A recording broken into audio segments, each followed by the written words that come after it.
Muy buenos días a todos los estudiantes de la institución educativa Samaria.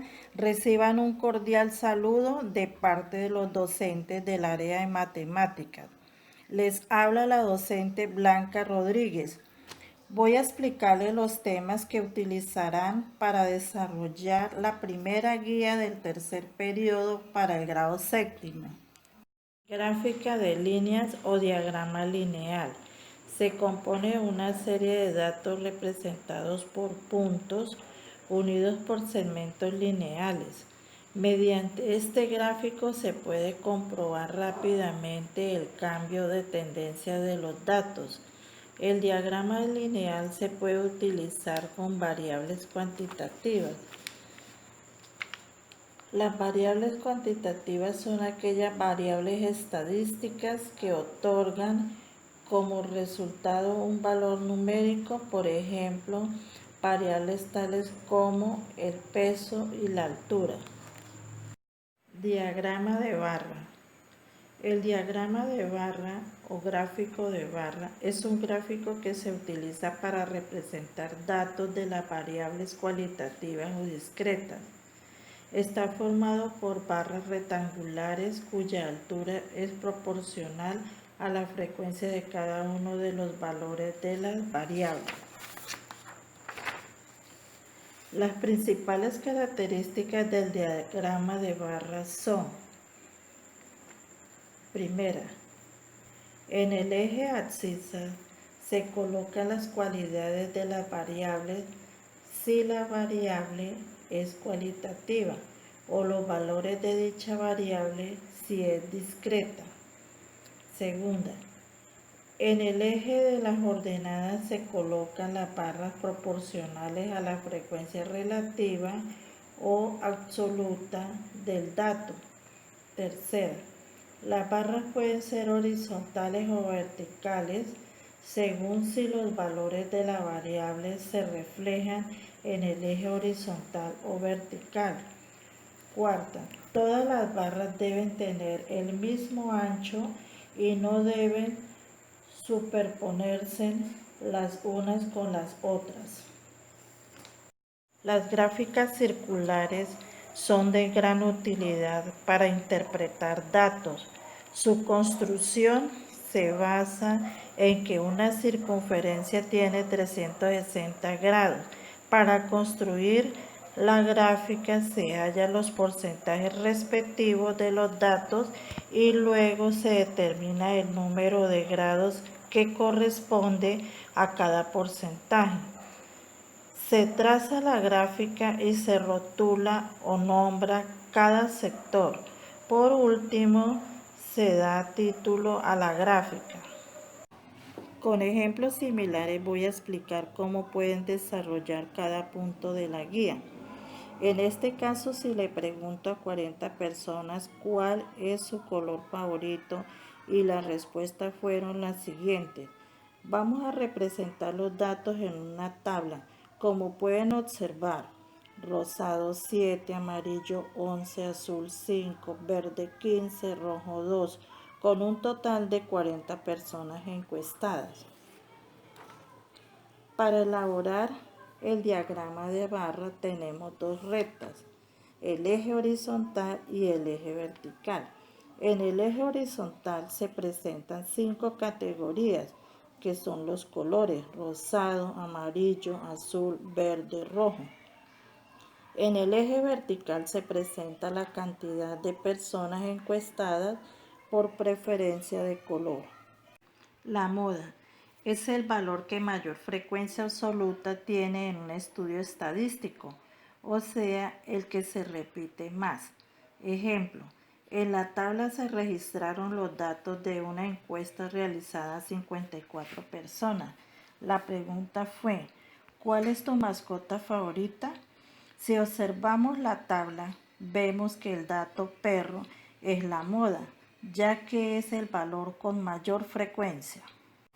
La fórmula de la media es igual a la suma de todos los datos dividido entre el número total de datos. En el siguiente ejemplo, vamos a calcular la media de las edades de Andrea y sus primos. Teniendo en cuenta la fórmula anterior, despejamos media es igual a 3 más 5 más 6 más 8 más 9 más 9 más 9 dividido entre 7. Primero sumamos obteniendo un total de 49 y dividimos en 7 que nos da como resultado 7. La media de edad es 7 años. Gráfica circular.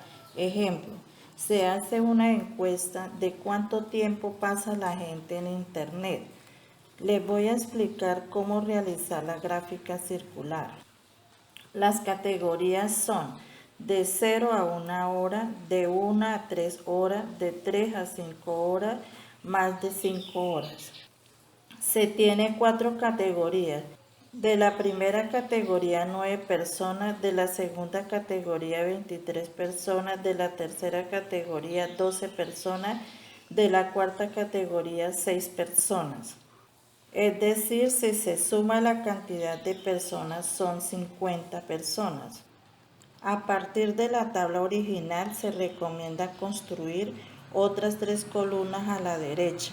La primera, la frecuencia relativa, la segunda, porcentaje y la tercera, grados. La frecuencia relativa, la cual nos va a indicar la razón que representa cada cantidad con respecto al total. Para calcular la frecuencia de la primera categoría, se divide el número de personas que fueron encuestadas con respecto al total. Es decir, 9 dividido en 50 nos da 0.18. Y así se realiza sucesivamente las otras categorías. Si se hicieron bien todas las divisiones y no cometimos algún error, entonces la suma, ya sea en forma de fracción o en forma de número decimal, nos tiene que dar 1. Una vez que se tiene la frecuencia relativa o razón de cada categoría, para convertirla a un porcentaje simplemente hay que multiplicarla por 100. Es decir, se tiene 0.18 y se multiplica por 100, el punto decimal se va a mover 2 posiciones a la derecha obteniendo el número 18%. Y lo mismo se hace en las siguientes categorías. Y si no se cometió ningún error al momento de hacer la conversión al porcentaje, la suma de todos ellos debe dar 100%. En la última categoría sirve para conocer qué parte del círculo o ángulo central le corresponde a cada categoría. Para conocer qué parte le corresponde, hay que multiplicar la frecuencia relativa, es decir, 0,18 para la primera categoría y multiplicar por 360 grados. Aquí sí hay que hacer la multiplicación, en este caso sale 64,8 infinito, que lo vamos a redondear a 65 grados. Las siguientes categorías se tienen que hacer de la misma manera. Y si todas las operaciones son correctas y mis redondeos, esto debe dar 360 grados. Una vez que ya se conocen los grados centrales de cada categoría, podemos empezar a dividir al círculo. Y para poder hacer las divisiones tenemos que utilizar un transportador. A la hora de dibujar el círculo, aunque no hay una regla genérica, se recomienda empezar por la categoría que tiene mayor cantidad de grados. Para utilizar transportador, se tiene que ubicar el centro del círculo. Muchas gracias por su atención a todos los estudiantes del grado séptimo.